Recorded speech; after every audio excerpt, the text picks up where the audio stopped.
Volt. बेटा last lecture में हम डिस्कस कर रहे थे कि किस तरह से स्टेट फंक्शन और पाथ फंक्शन डिफाइन होते हैं। Clear?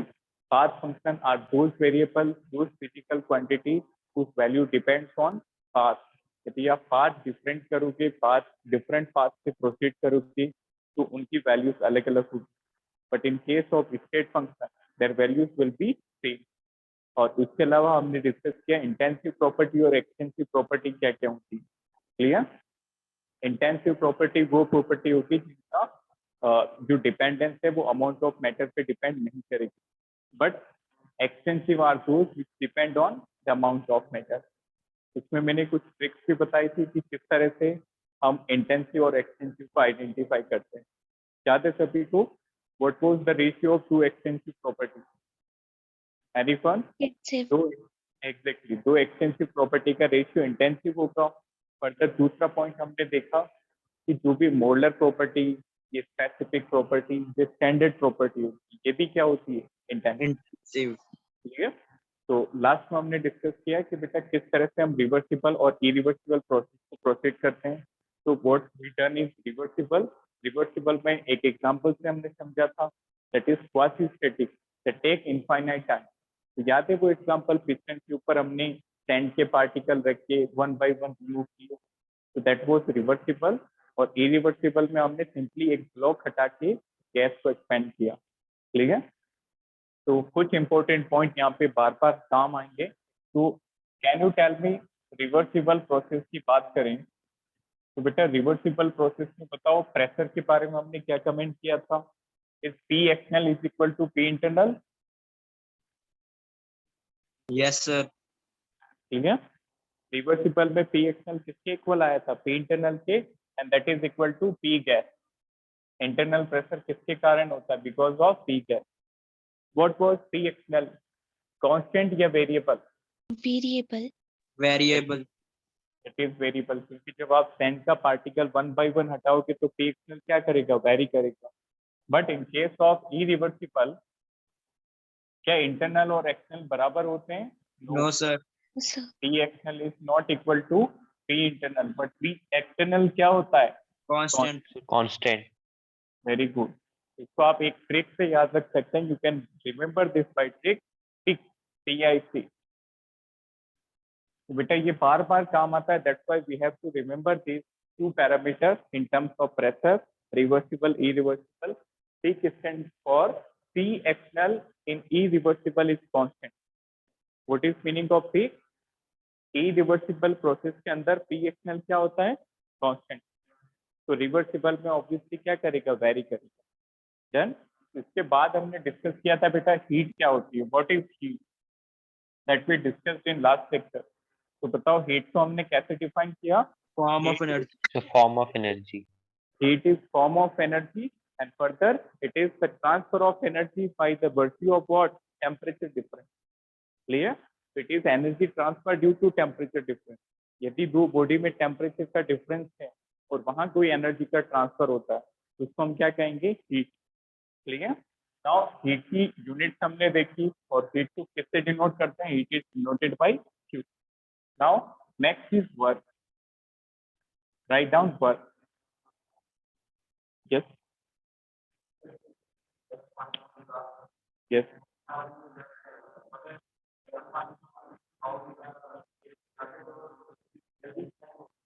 That is related to surface area। जो आप ठंडा की बात कर रहे हैं, that is evaporation।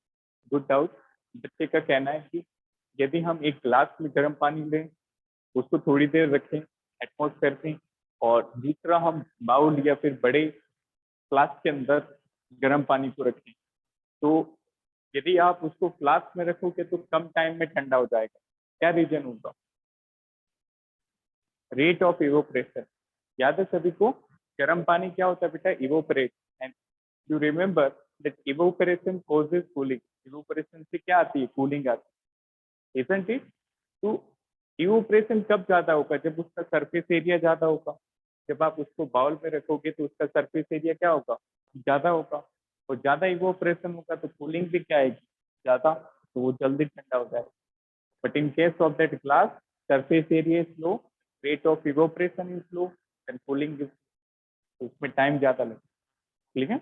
Next write down work. बेटा वर्क की बात करें तो it is another form of energy, it is also form of energy, but it is organise form of energy. और हीट क्या थी? Unorganise. Got it? Work you can say organise form of energy, that is organise form of energy. Work को इस पूरे chapter में हम W से denote करेंगे। If we talk about unit, what will be the unit of work? Anyone? Sir, Joule? joule. Exactly. Joule or calorie. Clear? Work is form of energy, तो energy की unit क्या होती है? Joule या फिर calorie. Now very important, write down note, this note is very very important. बेटा there is natural asymmetry between heat and work. Heat और work में एक असिमेट्री होती है, हम पूरी हीट को वर्क में कन्वर्ट नहीं कर सकते। Getting my point? So write down there is natural asymmetry. There is a natural asymmetry between heat and work. Between heat and work. इस लाइन का मतलब क्या हुआ कि पूरी हीट को हम वर्क में कन्वर्ट नहीं कर सकते, कुछ ना कुछ हीट जो है वो लॉस हो जाएगी। Okay, so there is natural asymmetry between heat and work, which means heat cannot be completely heat can't be completely converted to work.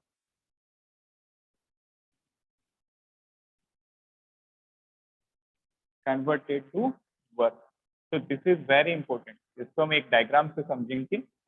ये लाइन क्या कह रही है कि हीट और वर्क के अंदर एक नेचुरल असिमेट्री होती है, पूरी की पूरी हीट को हम वर्क में कन्वर्ट नहीं कर सकते, कुछ ना कुछ हीट जो है वो लॉस हो जाएगी। Note it down.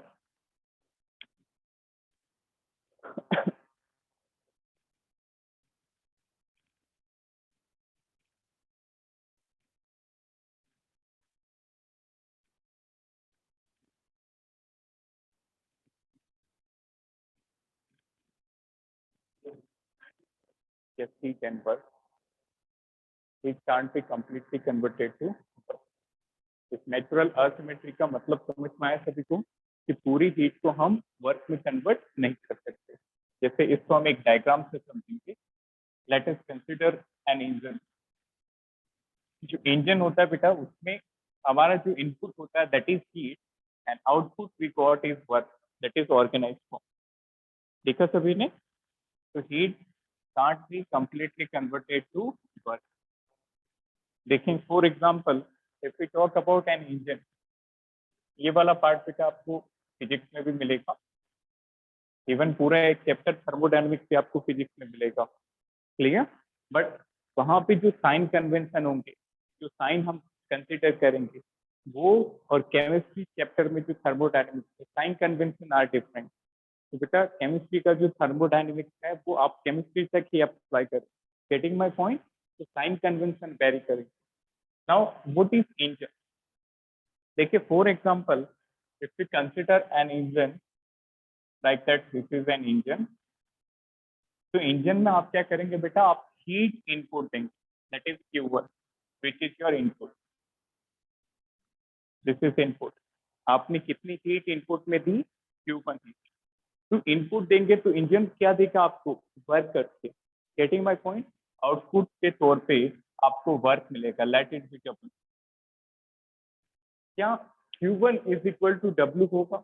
नो। इससे पिछले लाइन हमने क्या लिखी थी? Complete heat can not be work converted into work. Getting my point? तो जितना आप इनपुट डालोगे उतना आउटपुट नहीं मिलेगा, कुछ ना कुछ यहाँ पे हीट लॉस हो जाएगी। Let it be Q2, that is heat loss. जो heat loss, this is heat loss. तो बेटा जो आपने इनपुट दिया था, हीट दी थी, दैट वाज अनऑर्गेनाइज्ड फॉर्म। जो आपने हीट इनपुट दिया, that is unorganised form of energy, unorganised form of energy. But जो आपको वर्क मिलेगा, that is something we can say organised form. ठीक है, यहाँ से जो आउटपुट के तौर पे हमें वर्क मिलेगा, that is organised form of energy. That is organised form, और हीट लॉस कितना हुआ, Q2। यदि यहाँ पे हम एनर्जी कंजर्वेशन देखें तो Q1, can you tell me what is Q1? ये जो दोनों एनर्जी है ये कहाँ से निकली थी, Q1 से तो निकली थी। That means energy conservation apply करेंगे तो Q1 कितना हो जाएगा, W plus, Q2 plus work. Very good, Q2 plus 1। That means simply we apply the energy conservation. ये जो Q1 एनर्जी हमने डाली थी उसके दो डिवीजन हुए, कौन कौन से, एक तो वर्क के फॉर्म में और दूसरा क्या हो गया, हीट लॉस। आया समझ में? Can you comment which is more, Q1 और Q2? Q1. एग्जैक्टली, कौन बड़ा होगा, Q1 बड़ा होगा, क्योंकि Q1 के तो दो डिवीजन पे। कैन यू टेल मी क्या Q2 का वैल्यू 0 हो सकता है? No, sir. Oh, sir. Q2 0 हो गया तो Q1 किसके इक्वल होगा, वर्क के, और पूरा हीट वर्क में कन्वर्ट नहीं हो सकता। ठीक है, अब देखो बेटा, इंजन की एफिशिएंसी का एक फॉर्मूला होता है, that is efficiency of engine is given by, simple है, ऊपर क्या आ जाएगा, output divided by input multiply by 100। Got it? It is output upon input into 100। Put it, output upon input into 100. Now, what is percentage efficiency? Input, input क्या है यहाँ पे, Q1, isn't it? Input is Q1. What is output here? W. Which output? Exactly. Which is the output here? Work done. W multiplied by 100. So this is the formula of percentage efficiency. Very important. हमेशा याद रखना बेटा, कहीं से भी process के अंदर efficiency कैसे निकाली जाती है, that is output divided by input into 100। ये इक्वेशन समझ में आई सभी को? इनपुट क्या था, Q1, आउटपुट हमें वर्क मिला, और ये जो Q2 था ये हीट लॉस हो गई। तो ठीक है,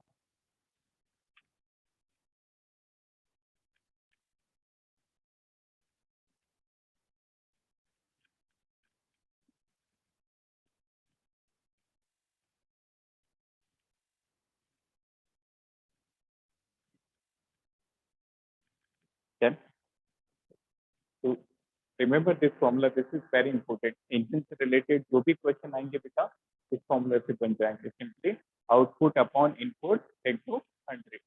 ठीक है, write down question,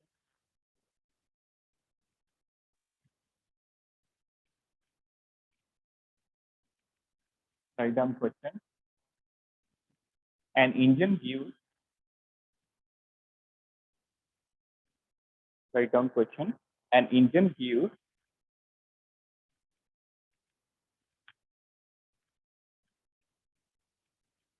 60 joule as output,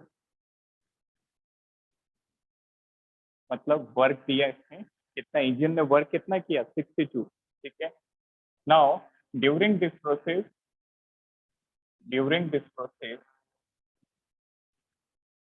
there is a heat loss of 20 joule. Determine its efficiency. ऐसे सिंपल क्वेश्चन पूछे जाते हैं। Determine its efficiency. Very simple question. देखो बेटा, इंजन के क्वेश्चन जब भी आप कर रहे हैं, try to form the diagram, diagram से क्वेश्चन बहुत आसान हो जाएगा।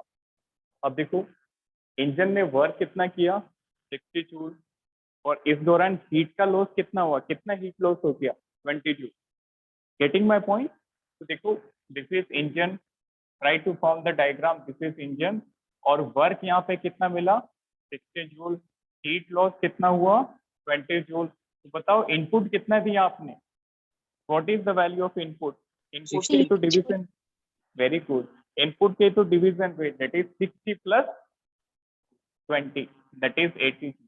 इनपुट 80 जूल था, तो देखो एफिशिएंसी कैसे निकल जाएगी, 66. Output, very good, output divided by input multiply by 100। तो आउटपुट कितना मिला, 60 जूल, दैट इज आउटपुट, और इनपुट हमने कितना दिया था, 80 joule. Good it, 60 divided by 80 multiply by 100, so how much, This is simply 0 is cancel out. This is 30 and this is 4, again 25. This is actually 15. Cancel करो इसको. This is cancel out. Wait for that.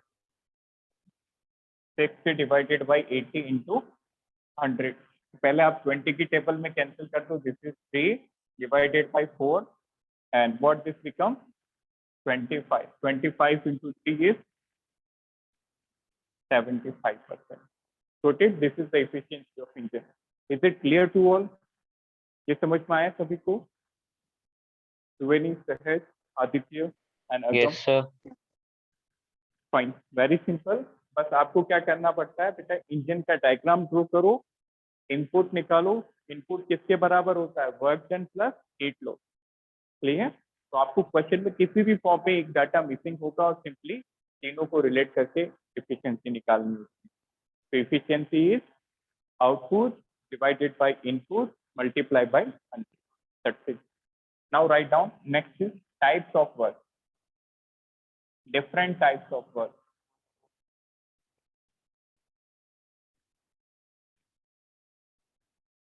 Different types of work. Number 1 is gravitational work. Gravitational work. बेटा gravitational work का formula होता है mgh. W is equal to mgh. क्या आपने physics में भी पढ़ा होगा? Work done is equal to work done by gravity is mgh. Got it? What is m here? Mass of particle.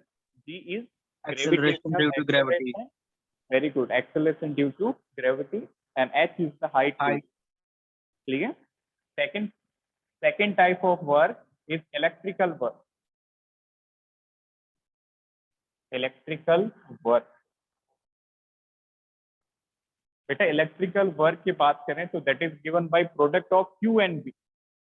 W is equal to Q into V. Now into note जरूर करें बेटा. M is mass here. G is gravitational acceleration. What is the value of G? 9.8 meter 9.8. on second Very scale. good. 9.8 meter per second square. And h is the height. h यहाँ पे height को represent कर रही है.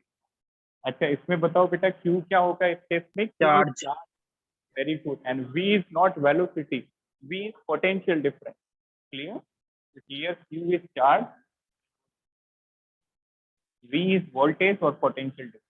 PD. P stands for potential. D stands for difference. Next, number 3 is mechanical work. Is mechanical work, that is work done due to piston. तो इस पूरे chapter के अंदर जो सबसे इम्पोर्टेंट वर्क है that is mechanical work. We have to deal with mechanical work in this whole chapter. That is given by P del V. W is equal to P into delta V. P stands for pressure. And what is delta V? Change in volume. Change in volume. Note it down.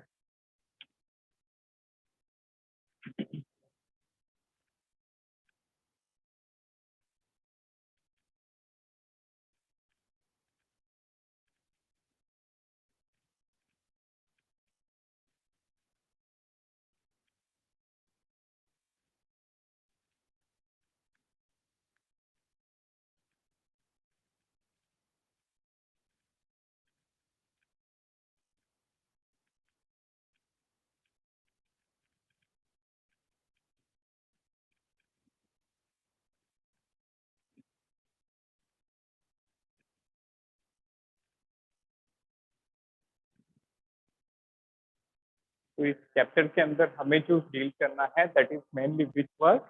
Mechanical work. Note it. Mechanical work that is given by W is equal to P delta V. के कुछ और भी expression हम derive करेंगे but for now याद रखें work is equal to pressure into change in volume. अब देखो बेटा चेंज इन वॉल्यूम मान लो कंप्रेशन होता है तो बताओ डेल्टा वी क्या होगा? पॉजिटिव या negative? Negative. Getting my point. Compression में केस में वॉल्यूम डिक्रीज होगा तो डेल्टा वी क्या आ जाएगा? नेगेटिव. तो वर्क क्या होगा? पॉजिटिव या नेगेटिव? Negative. Very good. तो इसका मतलब वर्क जो है यहाँ पे थर्मोडायनेमिक्स में पॉजिटिव भी आएगा और नेगेटिव भी आएगा। तो दोनों का सिग्निफिकेंस हम आगे देखेंगे, what is the significance. Now next write down expression of PV work. एक सिंपल सा डेरिवेशन है, ये भी काफी बार पूछा जाता है, that is expression of PV work.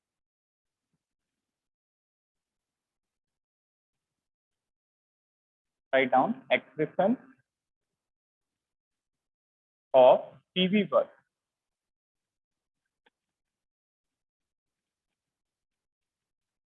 बेटा पीवी वर्क की हम बात करें तो how to determine PV work. सबसे पहले देखो हमारा जो एम है, we have to determine this formula, W is equal to integration P external into dV, that we have to derive. Okay, W is equal to integration, सबको idea है integration का? Yes, sir. Everyone have basic idea about integration? Good. Yes, sir.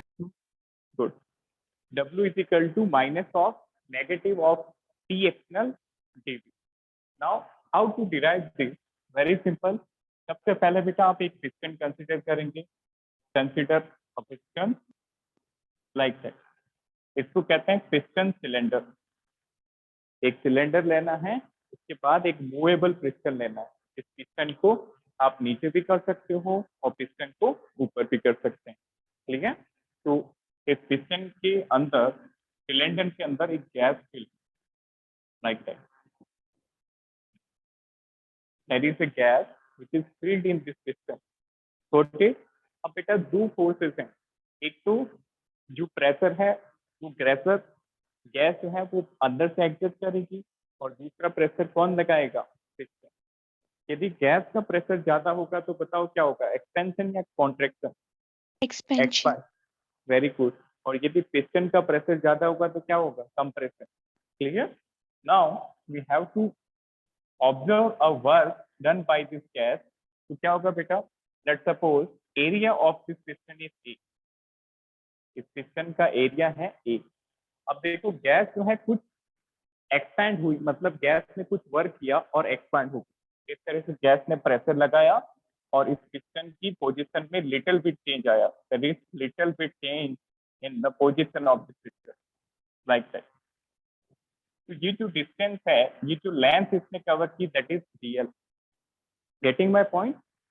The length covered by this gas is dl। So can you tell me what is the value of this small change in volume? What is dV? That is area into length. Volume क्या होता है? Area multiply by length. और इस small volume का value क्या हो जाएगा? A multiply by small length, that is A into dl। इसका मतलब what is dV? Small change in volume is equal to area of cross section multiply by change in length. Any doubt up to this? Anyone? ये clear हुआ सभी को how we calculate dV? Yes, sir. Simple simple जो total volume है वो कैसे निकलता है बेटा? ए मल्टीप्लाई बाय टोटल लेंथ।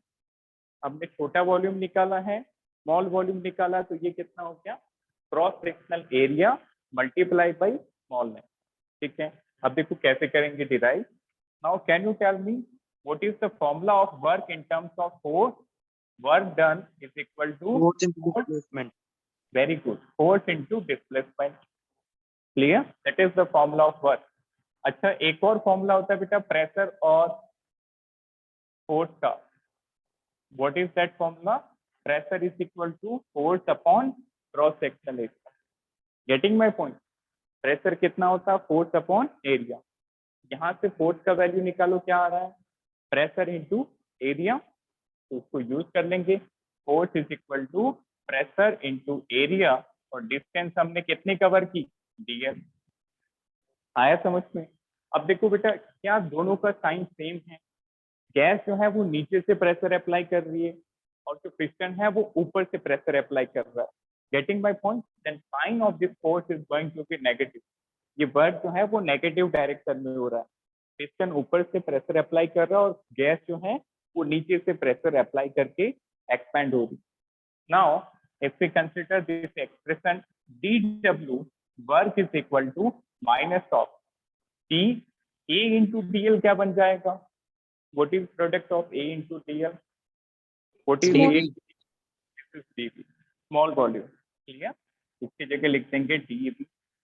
और ये जो प्रेशर है वो कहाँ से लग रहा है? External pressure, that is T external.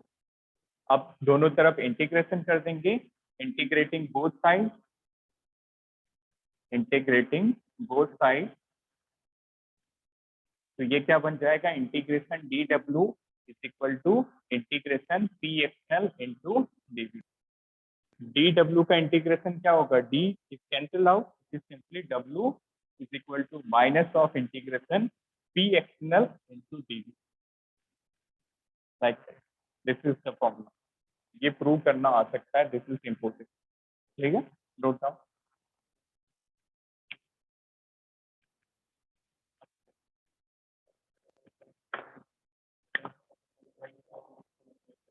Okay okay, simple. इसमें अभी तक हमने इतना इंटीग्रेशन का यूज किया, गेटिंग में दैट इज सिंपल। बस अभी ये याद रखना, देखिए ये चीज हम अप्लाई कर रहे हैं कि इंटीग्रेशन और डिफरेंशियल साथ में लगे होंगे तो इसको कैंसिल कर दो, वो क्वांटिटी बन जाएगी। जैसे मान लो इंटीग्रेशन डी ए किसके बराबर होगा? ए के बराबर। इंटीग्रेशन एक्स किसके बराबर होगा? एक्स एक्स के बराबर। क्वेटिंग माय पॉइंट, यदि डी का साइन है और इंटीग्रेशन साथ में लगा तो साइन को हटा दो, दैट्स इट। हमने यहाँ भी वही किया, डी डब्ल्यू है, ई को हटा दिया तो सिंपली क्या बचा? डब्ल्यू। यहाँ पे तो ऐसा नहीं था, गेटिंग माय पॉइंट, यहाँ पे बी भी था डी भी था, तो एज इट इज ठीक है। डी साथ में लगा होगा तभी हटेगा।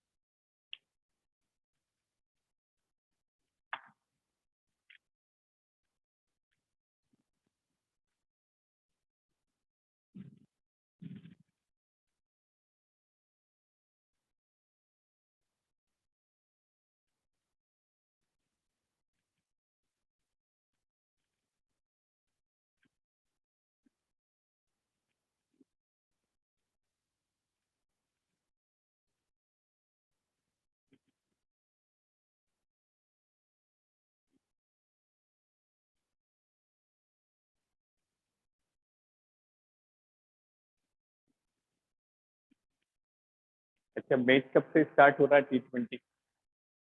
जगप्रीत, 24 अक्टूबर इंडिया का पहला पाकिस्तान के साथ। क्या बात है, इसका आंसर एकदम सटीक और बहुत जल्दी आता है, वेरी गुड। चलिए, तो क्या लग रहा है कौन जीतेगा? इंडिया। अच्छा, चलिए लेट अस सी, होप तो जीतना चाहिए सर इंडिया। लेकिन बाबर आजम का कुछ पता नहीं है। एग्जैक्टली, काफी अच्छे खिलाड़ी हैं दोनों साइड में, तो let us see, hope for the best. Clear? What अगम want India to win. Okay, yes.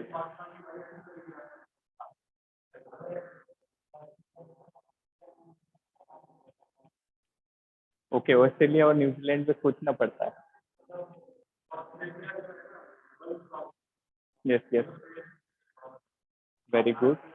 चलिए, क्रिकेट की बात को लेके बड़े डिस्कशन होने लगे, इसी तरह से आप पढ़ाई में भी इन्वॉल्व हो।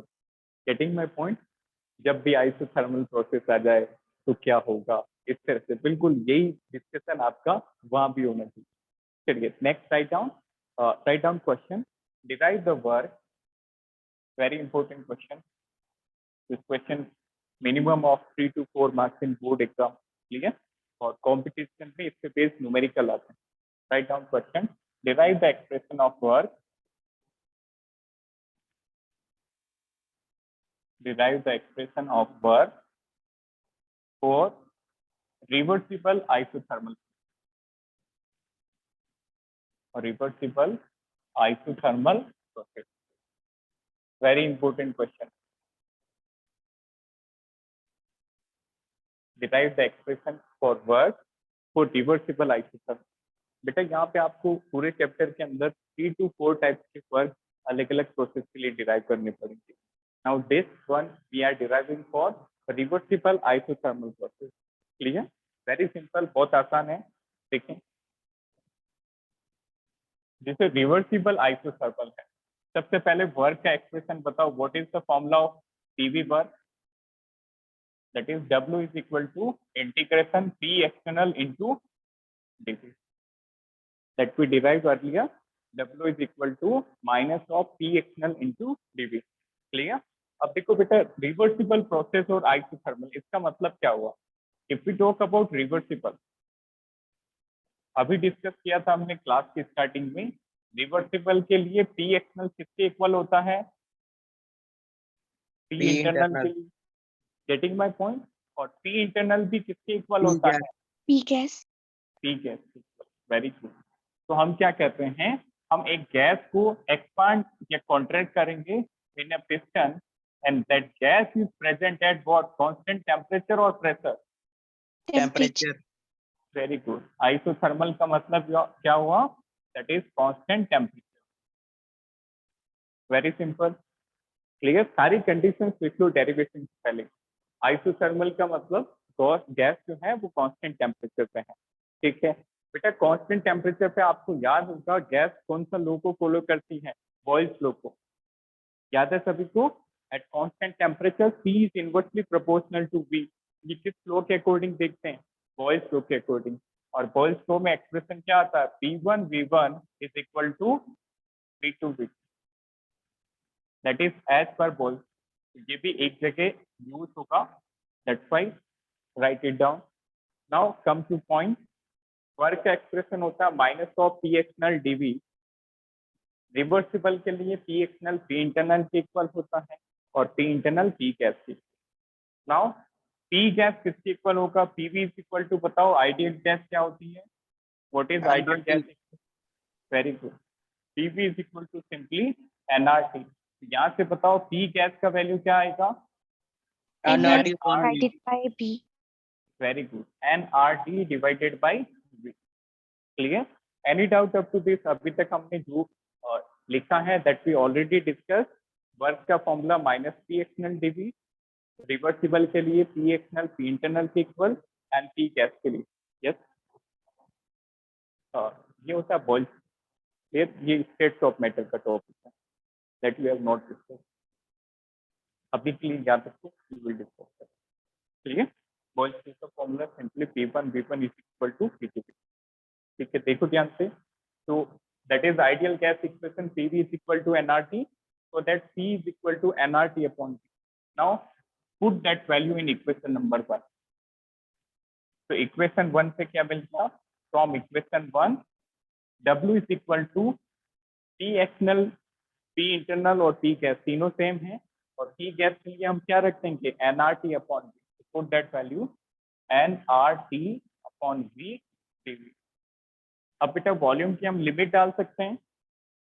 डेफिनेट इंटीग्रेशन में क्या होती है? लिमिट डालते हैं। वॉल्यूम की इनिशियल वैल्यू ले लो V1 और फाइनल वैल्यू ले लेंगे V2। तो लिमिट डाल देंगे इंटीग्रेशन की V1 to V2, like got it? V1 to V2। Now very important, W is equal to which parameters are constant? देखो बेटा n तो कांस्टेंट रहेगा, मोल तो फिक्स रहेगा गैस का। इस प्रोसेस के ड्यूरिंग मोल थोड़ी चेंज होंगे कि गैस एक्सपेंड हुई तो मोल बदल गए, not like that. Moles is constant, R already constant है, और टेम्परेचर को भी हमने क्या रखा है? कांस्टेंट। nRT बाहर आ जाएगा इंटीग्रेशन के, as they are constant, so it is simply dV upon V, integration की limit V1 to V2, like that. अच्छा यहाँ पे देखो बेटा एक फॉर्मूला आपने लर्न किया होगा, what is that formula? Integration dx upon x क्या होता है? Anyone? Log X. Integration exactly ln x, clear? integration dx by x is ln x, got it? ln is similar to log but there is minute difference, ठीक है? ये समझ में आया? dx by x का फॉर्मूला होता है ln x। तो यहाँ पे क्या बन रहा है? dv by v, इसका इंटीग्रेशन क्या बन जाएगा? ln v। This is general form, dx by x is ln x, then dv by v क्या बन जाएगा? ln v, so that this becomes minus of nRT ln v, और इसकी limit क्या है? V1 से लगा के V2। Any doubt up to this? Very simple. हमने यहाँ पे क्या किया? dv अपॉन v के रेस्पेक्ट में इंटीग्रेशन किया, तो एक्सप्रेशन क्या बन गया? ln v, दोनों लिमिट है V1 to V2, apply the limit. Limit कैसे अप्लाई करते हैं? Upper limit minus lower limit. याद है सभी को? पहले अपर लिमिट लिख देंगे, उसमें से किसको सब्ट्रैक्ट कर देंगे? Lower limit. Simply this W is equal to minus NRT। पहले अपर लिमिट डालो, V की जगह V2 रखो, क्या बन गया ये? ln V2 minus apply lower ln limit, V1 exactly ln V1 like that. तो आपने एक फॉर्मूला पढ़ा होगा बेटा लॉग का, log C minus log D क्या होता है? log C upon D। याद है सभी को? log C ln C minus ln D is equal to ln C by D. So this become what? W is equal to minus NRT ln C by D means V2 by V1 like that. Now can you tell me how we convert ln into log? By multiplying by 2.303. ln को log में कैसे convert करेंगे? किससे multiply करके? 2.303. So that become W is equal to minus of 2.303 NRT ln क्या बन जाएगा? log V2 by V1. That's it. This is the final expression. Note it down.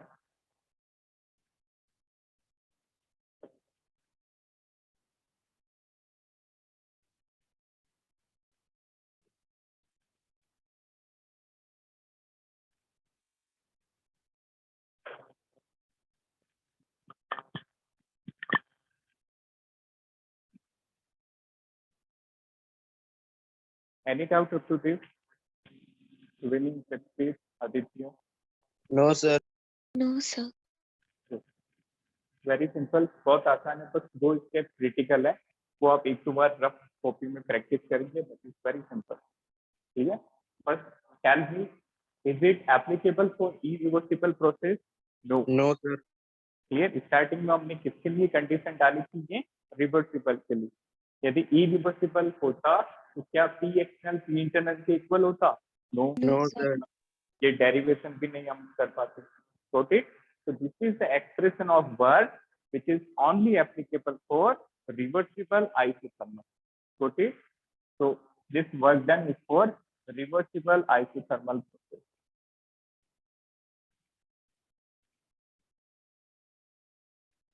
Reversible isothermal.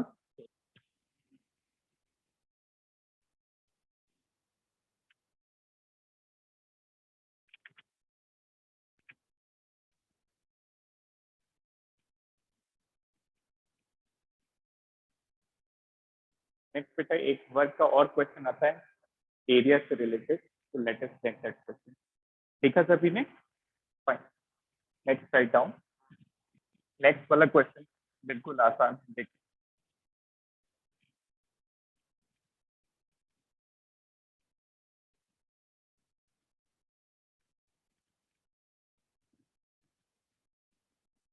That question.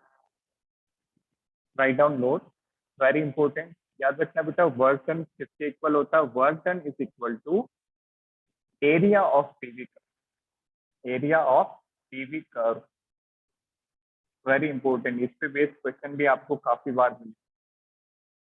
Work done जो होता है वो किसके इक्वल होता है? PV curve. पीवी मतलब प्रेशर और वॉल्यूम कर्व का जो एरिया है उसके इक्वल। क्लियर? जैसे for example, very basic, write down question, determine work done in given process. Determine work done in given process. जैसे एक प्रोसेस आपको गिवन है, like this one, area between pressure and volume curve, this is the process. This is 6, 10, यहाँ पे आपको volume given है 4 and 10। Note it, 6 and 10, 4 and 10. Note it down.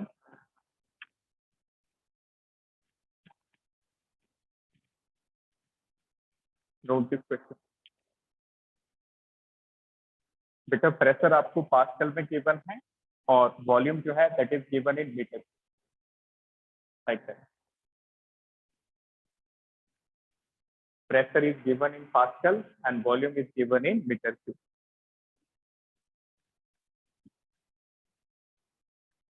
So how to determine the work done in such type of question? Very easy question. देखो कैसे करेंगे. ठीक. अभी discuss किया what is the value of work done wait done is equal to area of PV curve. ये जो PV curve आया है इसका एरिया किसके इक्वल होगा? वर्क के equal.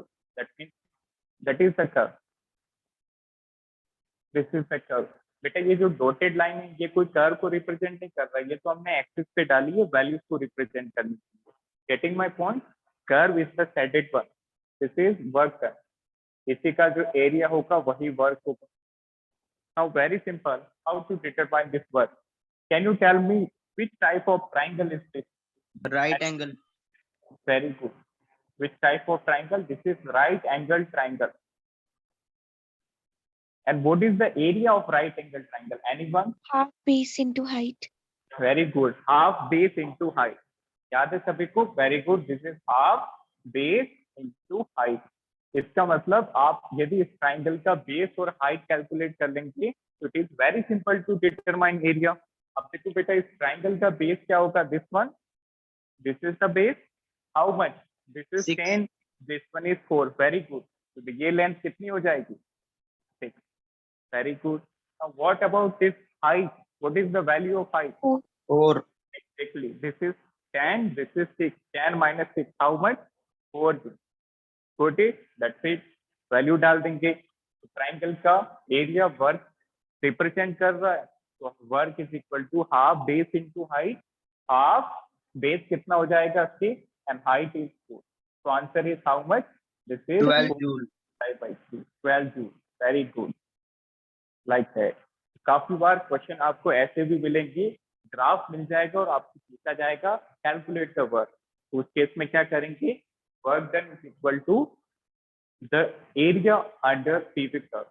Remember, area of what? Pressure volume curve. यदि यहाँ पे प्रेशर वॉल्यूम नहीं हुआ तो आप दूसरी अप्रोच से निकालेंगे. क्लियर? Okay down.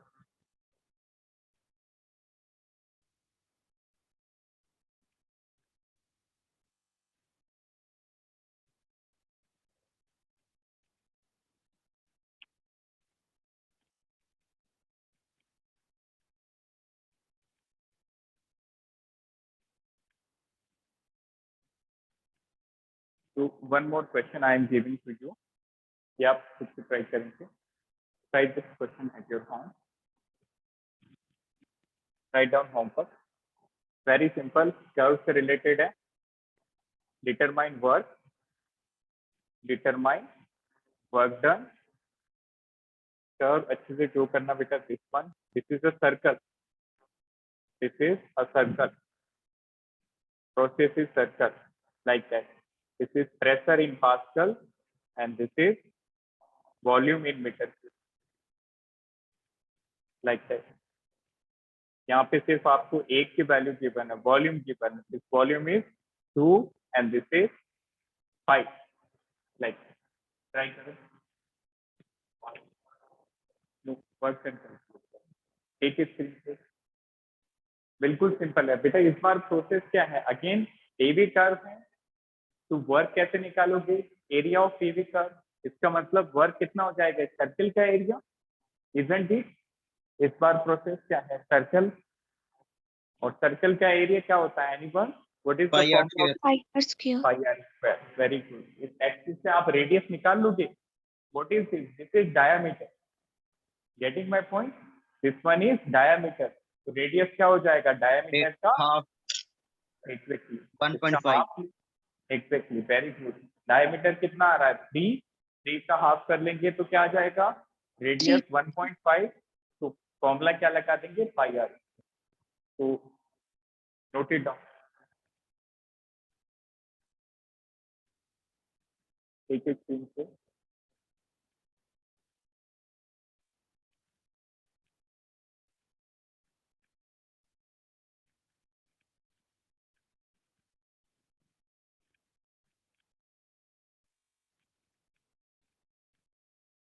इस क्वेश्चन को ट्राई करेंगे बेटा. ये दोनों बहुत ही you can say well known.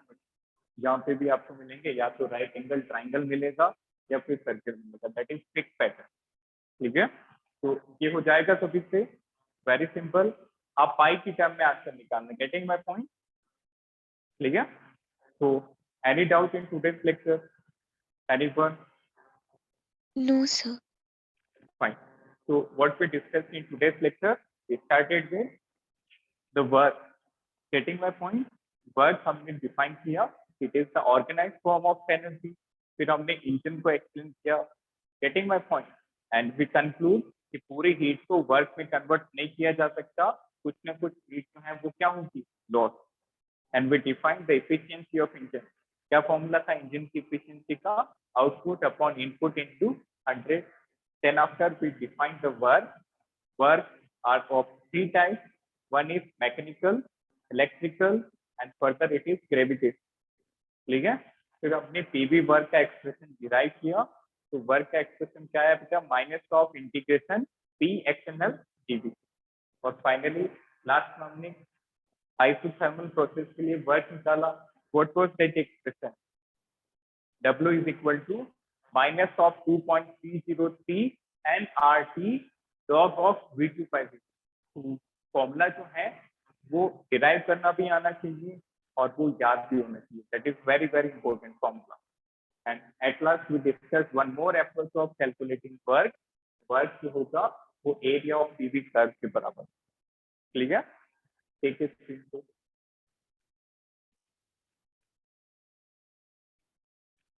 Fine. तो यहाँ से हम नेक्स्ट क्लास में कंटिन्यू करेंगे. That is zeroth law and first law of thermodynamics. Thank you. Have a nice day.